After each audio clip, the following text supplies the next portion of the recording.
أعوذ بالله من الشيطان الرجيم. بسم الله الرحمن الرحيم. لقد كان في يوسف وإخوته آيات للسائلين إذ قالوا ليوسف وأخوه أحب إلى أبينا منا ونحن عصبة إن أبانا لفي ضلال مبين اقتلوا يوسف أو اطرحوه أرضا يخل لكم وجه أبيكم وتكونوا من بعده قوما صالحين قال قائل منهم لا تقتلوا يوسف وألقوه في غيابة الجب يلتقطه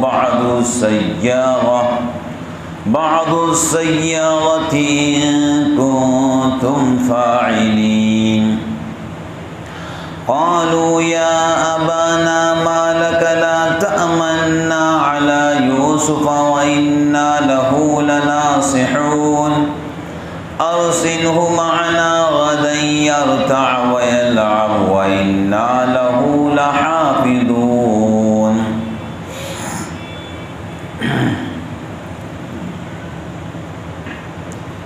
البتہ ہے یوسف کے قصے میں اور اس کے بھائیوں کے قصے میں نشانیاں پوچھنے والوں کے لیے جب کہنے لگے البتہ یوسف اور اس کا بھائی زیادہ پیارا ہے ہمارے باپ کو ہم سے اور ہم ان سے زیادہ قوت والے لوگ ہیں، البتہ ہمارا باپ صریح خطا پر ہے، مار ڈالو یوسف کو یا پھینک دو کسی ملک میں کہ خالص رہے تم پر توجہ تمہارے باپ کی اور ہو رہنا اس کے بعد نیک لوگ۔ بولا ایک بولنے والا ان میں مت ڈالو یوسف کو اور ڈال دو اس کو گمنام کنویں میں کہ اٹھائے جائیں اس کو کوئی مسافر اگر تم کو کرنا ہے۔ بولے اے باپ کیا بات ہے کہ تو اعتبار نہیں کرتا ہمارا یوسف پر اور ہم تو اس کے خیر خواہ ہیں، بھیج اس کو ہمارے ساتھ، کل کو خوب کھائیں اور کھیلیں اور ہم تو اس کے نگہبان ہیں۔ بولا مجھ کو غم ہوتا ہے اس سے کہ تم اس کو لے جاؤ اور ڈرتا ہوں اس سے کہ کھا جائے اس کو بھیڑیا اور تم اس سے بے خبر ہو۔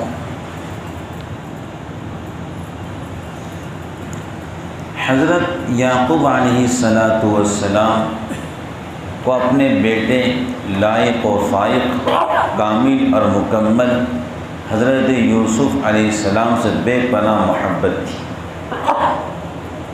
اور اتنی بے پناہ محبت تھی کہ حضرت یعقوب علیہ نبینا علیہ السلام جو ہیں یوسف کو اپنے ساتھ میں ہی کھانا کھلاتے ہیں، اپنے ساتھ میں ہی آرام کراتے ہیں، کیونکہ حضرت یوسف علیہ السلام ان کے سوتیلے بھائی تھے، دوسری ماں راحیلہ کے بدن سے پیدا ہوئے تھے، اور 10 بھائی ایک مضبوط جماعت، اور جو 10 بھائی تھے وہ بھی نبی کی اولاد، مضبوط طاقتور۔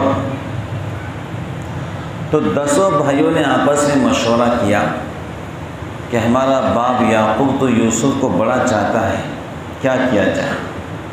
حسد پیدا ہو گیا۔ کیا پیدا ہو گیا؟ حسد پیدا ہو گیا۔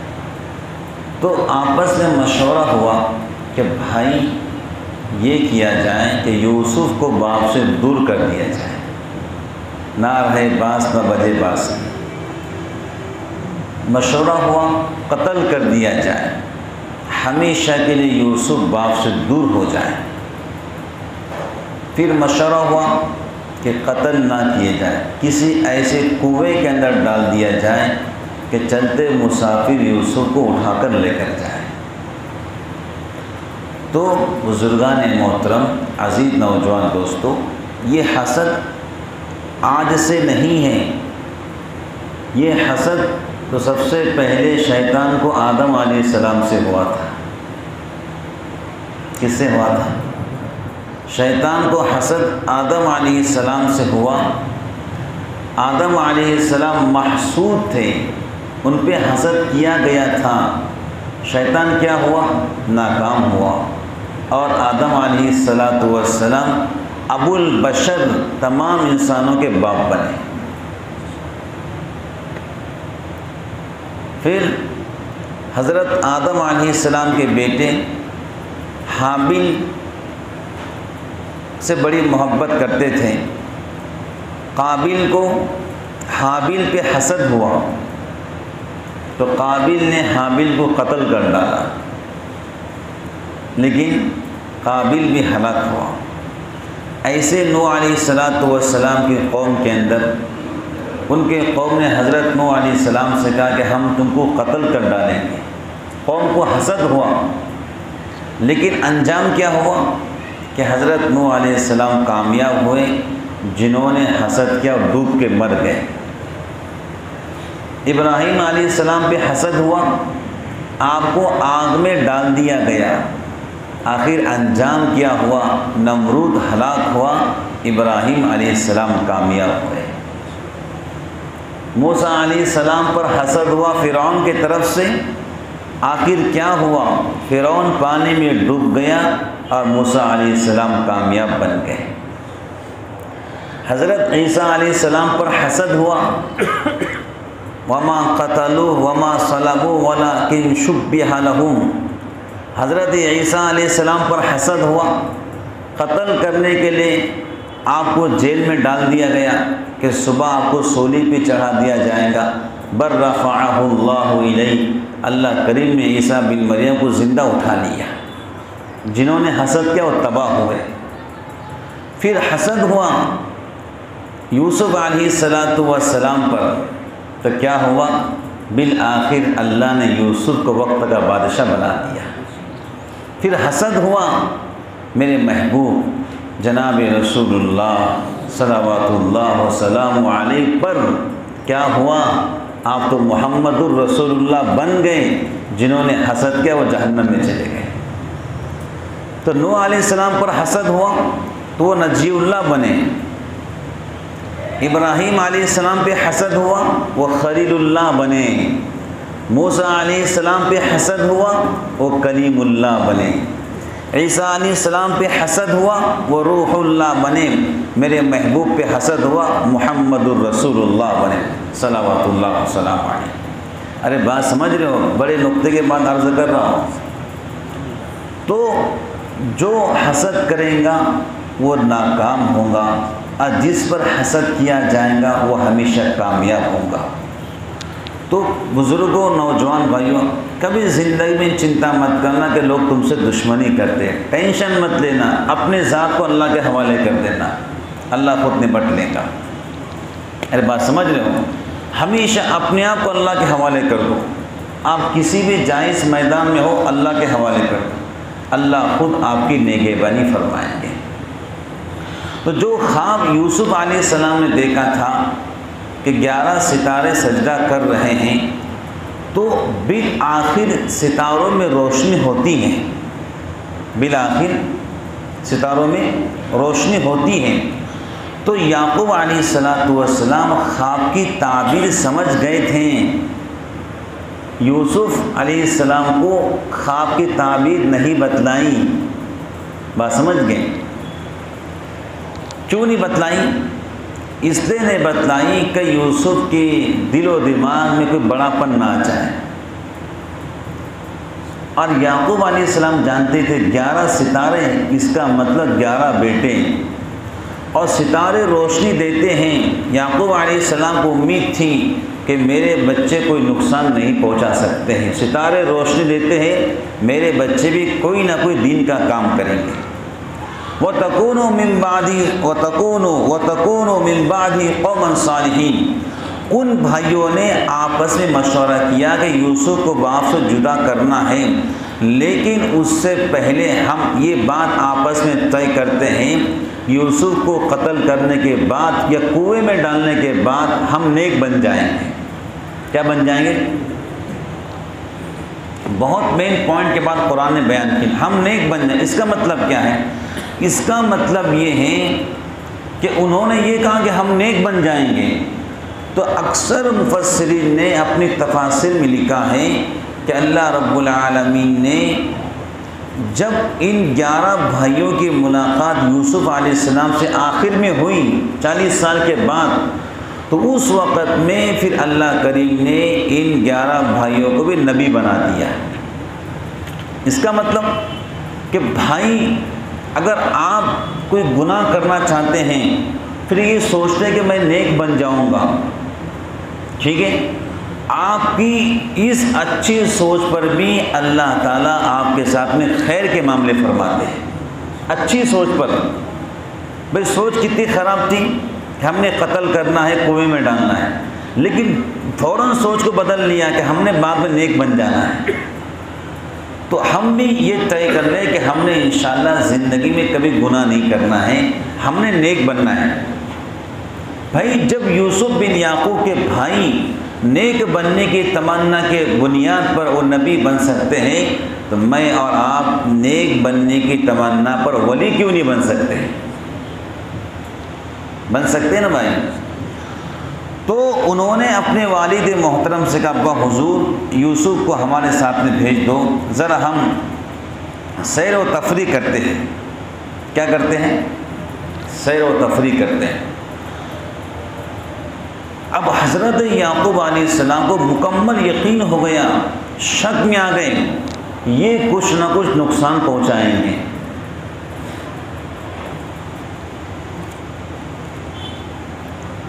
انہوں نے جو ہے والد صاحب کے سامنے اپنے آپ کو خیر خواہ بنا کر پیش کیا۔ بولو کیسے پیش کیا؟ وَإِنَّا لَهُ لَحَافِظُونَ، ہم اس کی حفاظت بھی کریں گے، وَإِنَّا لَهُ لَنَاصِحُونَ، ہم یوسف کے خیر خواہ ہیں۔ کیا کہا بھائیوں نے؟ ابا حضور ہم خیر خواہ ہیں۔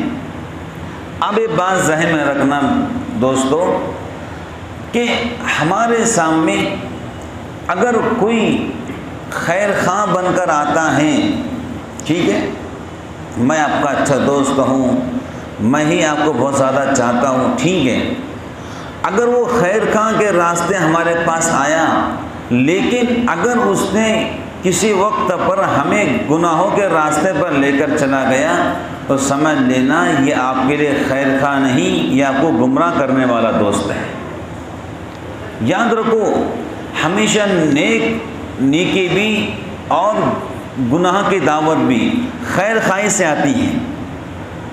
بھئی ایک نوجوان بچی سے کہتا ہے میں آپ سے عشق کرتا ہوں، اور پھر اس بچی سے کہتا ہوں میں آپ سے نکاح بھی کرنا چاہتا ہوں، یہ کیا ہوگا؟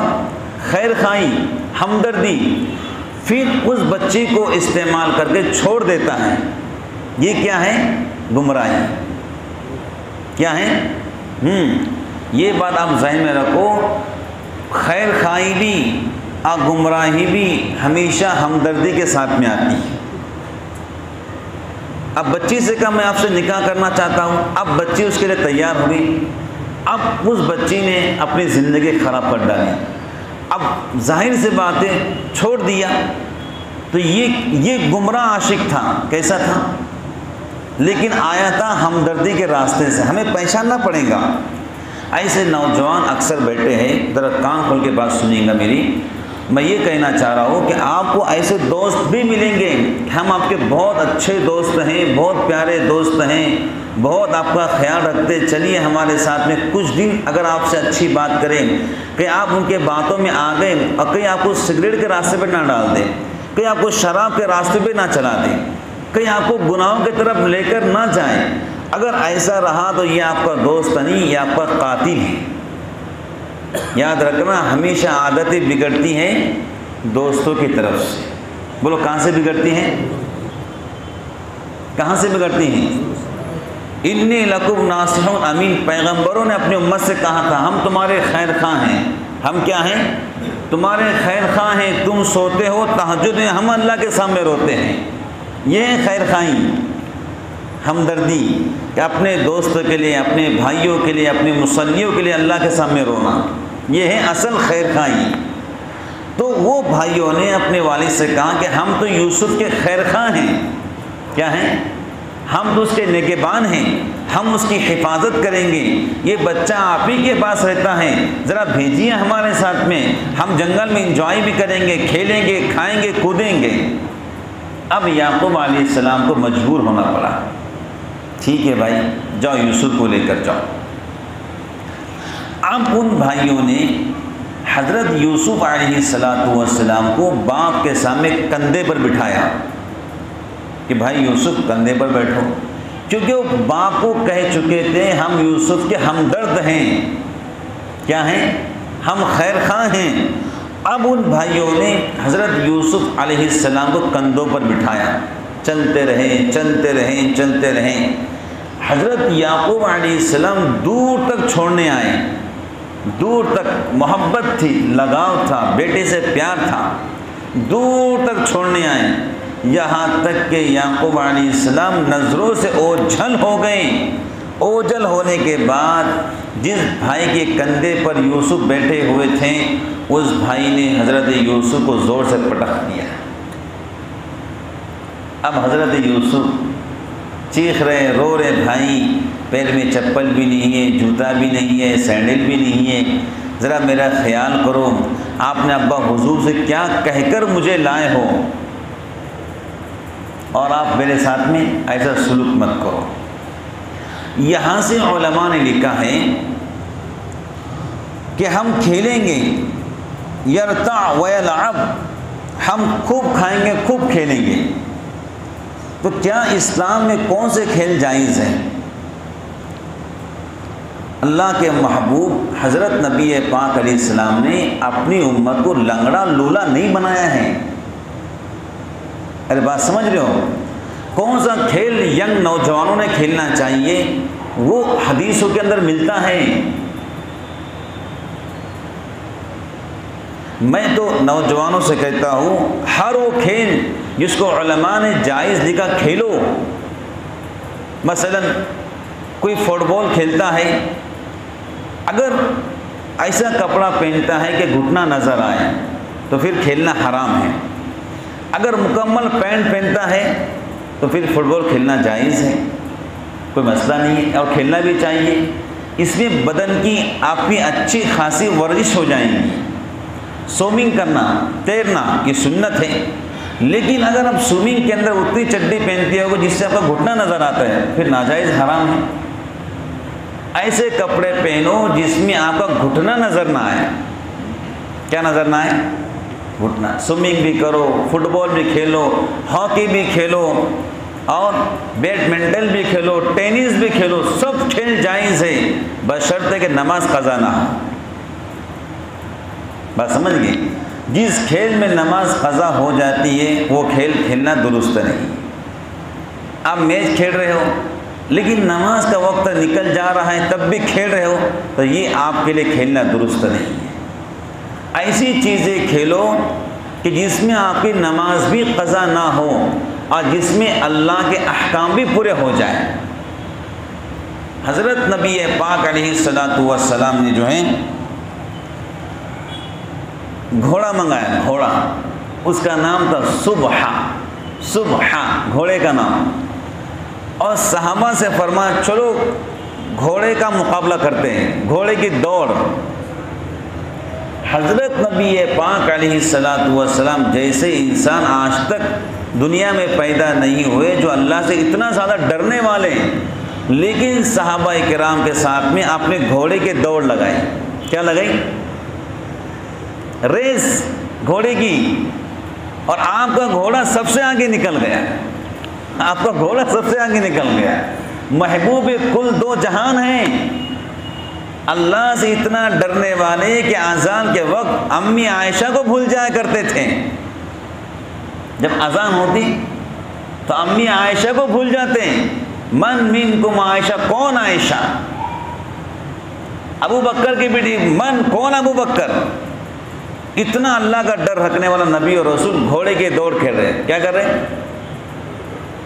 آج بتاؤ کتنے نوجوان بیٹھے ہیں، کیا کبھی گھوڑے کی دوڑ ہم نے لگائی؟ تو ہم اتنے سست کاہل کیوں ہوتے جا رہے ہیں؟ ہمارے لائف کے اندر کوئی کھیل ہی نہیں ہے اور کوئی کھیل کھیلتے بھی نہیں ہم۔ میں تو کہتا ہوں بچوں کو خوب کھیلنے دیا کرو، بچوں کو ڈانٹو نہیں، کھیلنے دو، جم کھیلنے دو۔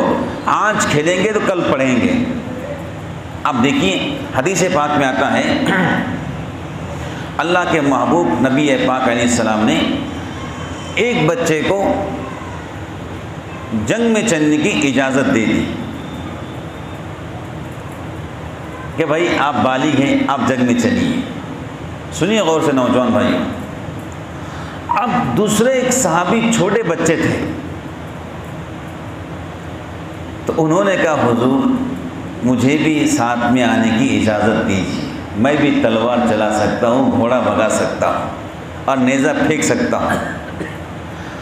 تو آپ نے کہا بھائی چلو کشتی کھیلو، اگر جن کو میں نے اجازت دی جنگ میں چلنے کی، اگر تم ان کو ہرا دو گے ہم دونوں کو ساتھ میں لے کر چلیں گے۔ کشتی لڑائی، پہلوانی۔ اب وہ جو بچے جو 15 سال کے تھے، جن کو پرمیشن مل گئی تھی جنگ کی اور جن کو نہیں ملی، کشتی ہو رہی ہے، نبی پاک علیہ السلام کشتی دیکھ رہے ہیں اور مختلف صحابہ کھڑے ہو کے کشتی دیکھ رہے ہیں۔ جن صحابی چھوٹے بچے کو پرمیشن نہیں ملی تھی اور جن کو پرمیشن مل گئی تھی، ان صحابی نے ان کو اٹھا کے پٹخ دیا، پیٹ لگا دی۔ تب اللہ کے نبی پاک علیہ السلام نے کہا تم بہادر بچے ہو، تم بھی ہمارے ساتھ جنگ میں چلو۔ یعنی آپ نے خود کشتی کروائی۔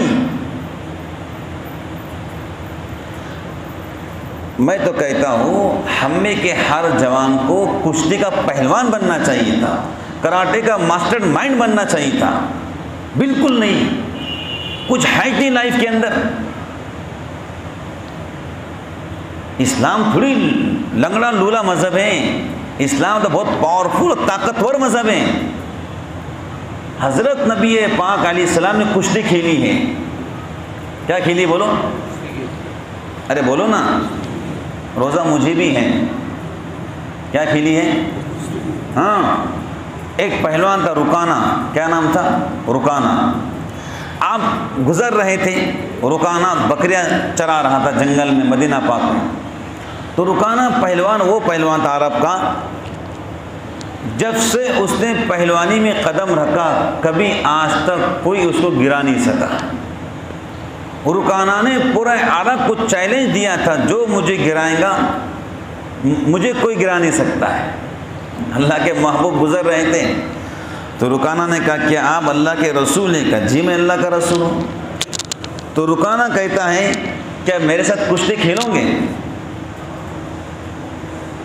رکانہ کہہ رہا ہے اللہ کے محبوب سے، جب کہ آپ کی عمر شریف بڑھاپے کو پہنچ چکی ہیں، مدینہ پاک گئے تھے تو 53 سال کی عمر تھی، 10 سال مدینہ میں رہے، 10 سال میں 28 مرتبہ جہاد کیا ہے۔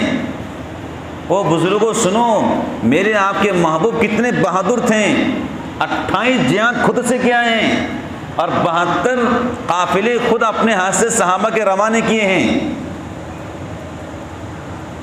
اسلام بہت بہادر مذہب ہے، بزدل مذہب نہیں اسلام۔ ارے بات سمجھ رہے ہو؟ تو رکانہ سے کہا چل آجا کشتی کھیلنے کے لیے۔ رکانہ نے کہا اگر میں ہار گیا کشتی کے اندر تو میں آپ کو 100 بکریاں دوں گا۔ کون کہہ رہا ہے؟ رکانہ۔ 100 بکریاں۔ حضور نے کہا ٹھیک ہے آ تو جا میدان میں۔ رکانہ آ گیا میدان میں۔ اللہ کے محبوب حضرت نبی پاک علیہ السلام نے یوں رکانہ کے ہاتھ پکڑے، یوں ہوا کے اندر اٹھا کے پٹک دیا نیچے سے رکانہ کو۔ رکانہ کو یقین نہیں آ رہا کہ میں زمین دوز ہو گیا ہو کر کے، اٹھ کے کھڑا ہو غصے کے اندر، کیا مجھے کسی نے پٹکا ہے؟ آپ نے کہا ہاں تجھے میں نے پٹکا۔ پھر کہتا رکانہ میرے پاس 300 بکریاں ہیں اور 100 بکریاں دوں گا، مجھے زمین دوز کر کے دکھاؤ۔ اللہ کے نبی پاک علیہ السلام مسکرانے لگے، کہا رکانہ آ جا۔ پھر رکانہ میدان میں آئے، نبی پاک علیہ السلام نے پھر ان کا ہاتھ پکڑا، پٹک دیا۔ رکانہ بڑے غصے میں کہ نہیں، اور ایک بار مقابلہ ہو جائے، 100 بکریاں بچی ہیں کہ آجا میدان کے اندر۔ اللہ کے محبوب، 2 جہاں کے نبی اور پیغمبر کشتی کھیل رہے ہیں رکانہ کے ساتھ میں۔ تیسری بار رکانہ میدان میں آئے، حضور نبی پاک علیہ السلام نے یوں پٹکا رکانہ کو، یوں اٹھا کے پٹک دیا تو رکانہ کے زبان سے نکلا اشہد ان لا الہ الا اللہ و اشہد انک محمد رسول اللہ۔ مجھے انسانی رسول ہی پٹک سکتا ہے۔ رکانہ اسلام قبول کر لیے۔ پھر حضور نے کہا رکانہ تیری 300 بکریاں میں تجھے واپس کر دیتا ہوں۔ یہ ہے نبی پاک علیہ السلام کے میدان زندگی۔ آپ نے صحابہ سے فرمایا بھائی تیر اندازی کرو۔ کیا کرو؟ تیر اندازی۔ 2 صحابہ کی جماعت بنائی۔ سنو، میرے آپ کے نبی مصلی کے امام تھے تو میدان کے بہترین غازی اور مجاہد تھے۔ 2 جماعت بنے صحابہ کی، بھائی تیر پھینکو، تم بھی پھینکو۔ کس جماعت کا تیر صحیح نشانے پہ لگتا وہ کامیاب۔ پھر آپ نے کہا میں فلاں جماعت میں سے ہوں، میں یہ جماعت میں سے ہوں، میں اس گروپ میں سے ہوں، تو دوسرا گروپ تیر پھینکتا ہی نہیں۔ آپ نے کہا تیر کیوں نہیں پھینکتے ہو؟ کہا حضور جس گروپ میں آپ ہو اس گروپ میں ہم تیر نہیں پھینک سکتے۔ کیا محبت تھی! کہا ٹھیک ہے بھائی میں دونوں کے ساتھ میں ہوں۔ تو صحابہ تیر پھینک رہے ہیں، نشانے بازی کر رہے ہیں، تب اللہ کے نبی نے فرمایا یہ ایسا کھیل ہے تیر اندازی کہ اس کو اللہ کے فرشتے بھی دیکھتے ہیں۔ کیا کرتے بولو؟ تو میں یہ نوجوان بھائیوں سے کہتا ہوں تم گردن اٹھا کے چلنا سیکھو، باڈی بہترین بناؤ، جم اور ورزش کرو، کھیلو اور کودو، بھاگو دوڑو، یہ تمہارے میرے نبی کی سنت ہے۔ کب وقت ضرورت بول کر نہیں آتا ہے۔ ارے بات سمجھ گئے؟ آپ سفر سے واپس آ رہے، ایک شخص انصاری صحابی تھے، وہ چیخ چیخ کر کہہ رہے ہیں آج تک دوڑ بازی کے اندر مجھے کوئی نہیں ہرایا، آج تک دوڑ بازی کے اندر، بھاگنے کے اندر مجھے کوئی نہیں ہرایا، آج تک بھاگنے کے اندر مجھے کوئی نہیں ہرایا۔ تو حضرت سلمہ بن اکوع ایک صحابی رسول ہیں، وہ اللہ کے نبی کے پیچھے اٹھنی پر بیٹھے ہوئے تھے، ازبا اٹھنی پر۔ سلمہ بن اکوع نے کہا حضور نبی پاک علیہ السلام سے محبوب اجازت دو، میں اس کی دوڑ بازی اس سے لگاتا ہوں اور اس کو ہرا دوں گا۔ آپ نے کہا سلمہ تیری مرضی۔ مدینہ دور تھا وہاں سے، تو حضرت سلمہ بن اکوع کہتے ہیں میں نے اس انصاری صحابی سے کہا چل اپن دونوں دوڑ لگاتے، بھاگنے کی ریسنگ، اور نبی پاک علیہ السلام ریسنگ کو دیکھ رہے ہیں۔ حضرت سلمہ بن اکوع فرماتے ہیں کہ میں نے 1-2 پہاڑی ان کو اپنے آگے سے رہنے دیا تاکہ ان کو بھاگنے کا موقع ملے۔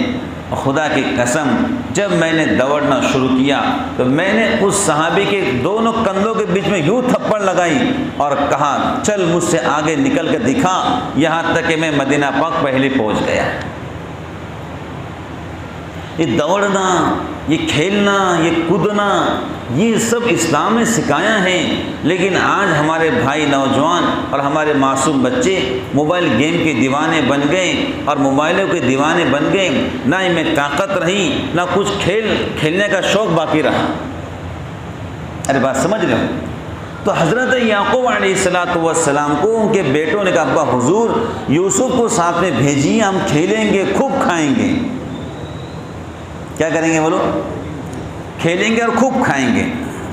لیکن حضرت یعقوب علیہ السلام نے کہا دیکھو جنگل میں بھیڑیا بہت زیادہ ہیں، آپ فلسطین کے اندر ایک گاؤں تھا کنعان بول کر، اس گاؤں میں رہا کرتے تھے، وہاں کے باشندے بکریاں اور مینڈے پالتے تھے جس پر ان کی اپنی زندگی گزرتی تھی، اور پورا جنگل کا علاقہ تھا۔ تو حضرت یعقوب علیہ السلام نے کہا دیکھو میرے بچوں تم نے یوسف کا پورا خیال کرنا، کہیں ایسا نہ ہو جائے کہ تم کھیل کود میں مصروف ہو جاؤ اور میرے بچے یوسف کو بھیڑیا نقصان پہنچائے۔ مشائخ لکھتے ہیں کہ بھائی اکثر دفعہ ایسا ہوتا ہے گھومنے کے پوائنٹ پر کہ بڑے لوگ چھوٹے بچوں کو بھول جاتے ہیں۔ بھائی گھومنے گئے ہیں، اب چھوٹے چھوٹے بچے کب تک ان کا خیال کریں گے؟ ایسا ہوتا ہے اکثر کہ انسان بچوں کو بھول کر اپنا انجوائے کرتا ہے، دیکھتا ہے، گھومتا ہے۔ تو حضرت یعقوب علیہ السلام نے بار بار ان کو نصیحت کی کہ گھومنے کھیلنے کے اندر کہیں تم یوسف کو بھول نہ جاؤ، آپ چنتا مت کرو، بے فکر رہو، ہم یوسف کے ہمدرد ہیں، اسے کچھ بھی نہیں ہونے دیں گے۔ بہرحال جنگل میں گئے تو ان میں بھائیوں نے کہا یوسف جب رو رہے تھے، چیخ رہے تھے اور ان کی آنکھ سے آنسو نکل رہے تھے، ماں اور باپ کی ان کو یاد آ رہی تھی، تب بھائیوں میں سے کسی بھائی نے کہا تو روتا کیوں ہے؟ چل، جو تو نے خواب دیکھا تھا، چاند اور سورج ستاروں کو تیرے سامنے گرتا ہوا، تو ان کو پکار۔ اس کا مطلب یہ ہے کہ بھائیوں کو خواب کا علم ہو گیا تھا۔ بات سمجھ رہے ہیں؟ کیا کہا؟ تو اس کو پکار جن کو تو خواب میں دیکھتا تھا۔ تو حضرت یوسف علیہ السلام ان کی بات سمجھ گئے کہ میرے بھائی میرے تعلق سے اپنے دل کے اندر نیت صاف نہیں رکھتے۔ سب بھائیوں کی رائے تھی قتل کر دیا جائے۔ ایک بھائی یہودا اس کا نام تھا، بڑا بھائی، اس کی رائے تھی قتل مت کرو، ہاں کنویں میں ڈال دو، شاید کوئی مسافر بھٹکتے ہوئے یہاں پر آ جائیں اور پانی لینے کے بہانے یوسف کو ڈول سے نکال کر کئی بازار کے اندر بیچ دیں۔ پہلے دور میں بچے بکتے تھے، عورتیں بکتی تھیں، آج کے دور کے اندر وہ چیزیں بند ہو گئی ہیں۔ تو یہاں سے ایک نقطہ ہمارے مشائخ نے نکالا ہے، جس طرح یوسف علیہ السلام کو ان کے بھائیوں نے گھر سے دور کیا تھا، اللہ رب العالمین نے ایک وقت آیا یوسف کو بادشاہ بنا دیا۔ ایسے ہی مکہ مکرمہ کے لوگوں نے حضرت نبی پاک علیہ السلام کو مکہ پاک سے نکال دیا تھا، لیکن ایک وقت آیا اللہ رب العالمین نے اپنے محبوب کو مکہ کا فاتح بنا دیا۔ جی دونوں باتیں سیم ہیں نا۔ اللہ تعالیٰ نے سورہ یوسف کو نازل کر کر اپنے محبوب کو اگلے حالات کی خبر دے دی تھی۔ جو کچھ یوسف کے ساتھ میں ہوا تھا وہ آپ کے ساتھ میں بھی ہو سکتا ہے، لیکن یوسف عزت کے امام بنے، آپ بھی عزت کے امام بنیں گے۔ اب انشاءاللہ الرحمن کل کی تفسیر ہوئے سے لے کر جو مسافرین یوسف بن یعقوب کو ڈول سے نکالا اور پھر مصر لے کر گئے، کل انشاءاللہ وہ سب باتیں بتلائیں گے۔ آج جو کچھ بتلایا ہوں الحمدللہ میں اور آپ اس پہ عمل کریں، آمین ثم آمین، وآخر دعوانا ان الحمدللہ رب العالمین۔